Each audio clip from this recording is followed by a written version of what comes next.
ഹദീസിന്റെ ഗ്രന്ഥങ്ങളിലൊക്കെ കാണാം ഖദിമൻ നബി സല്ലല്ലാഹു അലൈഹി വസല്ലമ അൽ മദീന ഫവജദൽ യഹൂദ സുയ്യാമൻ ഫഖാല മാ ഹാദാ ഖാലൂ ഹാദാ യൗമൻ അൻജല്ലാഹു ഫീഹി മൂസ വഅഗ്റഖ ഫീഹി ഫിർഔൻ ഫസാമഹു മൂസ ശുക്രൻ ഫഖാല സല്ലല്ലാഹു അലൈഹി വസല്ലം നഹ്നു അഹഖു ബിമൂസ മിൻകും ഫസാമഹു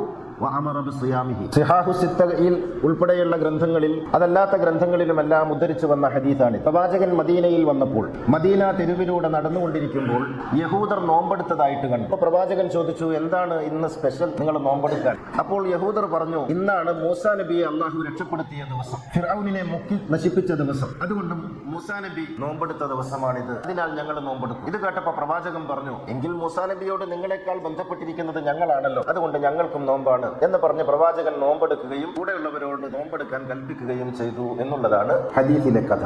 നോമ്പ് പോലുള്ള ഒരു ആരാധന ഇങ്ങനെ തെരുവിൽ ചുട്ടെടുക്കേണ്ടുന്ന ദോഷയാണോ? അത് വഹയിന്റെ അടിസ്ഥാനത്തിൽ അള്ളാഹുവിന്റെ കൽപ്പന പ്രകാരം ഉണ്ടാക്കേണ്ടതല്ലേ? യഹൂദർ അങ്ങനെ ഒരു കാര്യം പറയുമ്പോഴേക്കും അത് വിശ്വസിച്ച് അതിനെ പ്രമാണമാക്കി അതിന്റെ അടിസ്ഥാനത്തിൽ ഒരു ആരാധന നിശ്ചയിക്കാൻ പ്രവാചകൻ തുനിയുമോ? നിമിഷങ്ങളെ കൊണ്ടാണ് ഇതൊക്കെ. ഇതെങ്ങനെയാണ് ഒരു ആരാധനയുടെ പ്രമാണം തെരുവിലുള്ള ചില ആളുകളുടെ വർത്തമാനമായാൽ അതെങ്ങനെയാണ് സാധുവാകുക?